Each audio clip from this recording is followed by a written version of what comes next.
Est-ce que vous employez votre temps ou est-ce que c'est votre temps qui vous emploie? On me demande comment je fais aujourd'hui pour gérer souvent le pro, le perso, ma disponibilité, etc. Alors moi de mon côté, j'ai une organisation hebdomadaire avec des block time qui sont assez flexibles pour pouvoir absorber les petits imprévus. Et tout ceci est calé sur mes contraintes personnelles.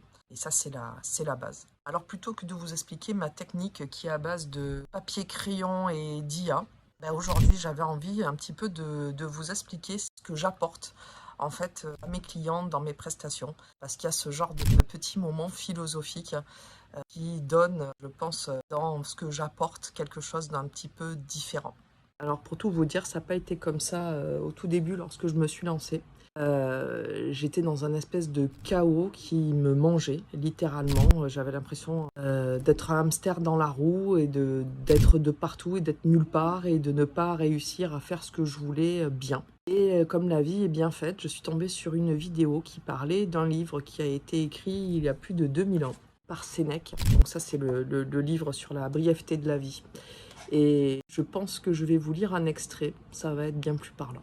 Crois-moi, les choses se passent bien comme je te le dis. Certains moments nous sont arrachés, d'autres escamotés, d'autres encore coulent entre nos doigts. Pourtant, la perte la plus scandaleuse est celle que nous subissons du fait de notre négligence. Si tu fais bien attention, tu verras que nous passons la plus grande partie de notre vie à mal faire, une bonne partie à ne rien faire, et toute notre vie à faire autre chose que ce qu'il faut. Cite-moi un homme qui sache donner au temps son prix, reconnaître la valeur d'une journée, comprendre qu'il meurt chaque jour. Nous nous trompons lorsque nous pensons voir la mort devant nous. Elle est déjà en grande partie derrière nous. Tout ce qui appartient au passé est du domaine de la mort. Agis donc, mon cher Lucilius, comme tu le dis dans ta lettre, sois propriétaire de toutes tes heures. Tu seras moins esclave du lendemain si tu te rends maître du présent.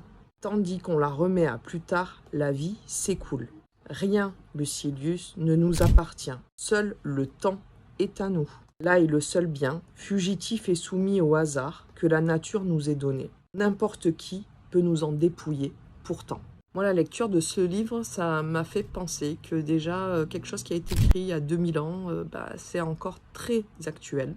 Et surtout, sur la lecture de cette lettre, que nous sommes responsables de ce que nous faisons de notre temps. Donc, vous ne manquez pas d'heures, on vous les prend et vous les donnez. Voilà, j'espère que cette petite lecture vous apportera autant qu'est-ce qu'elle m'a apporté lorsque je me suis lancée il y a 10 ans.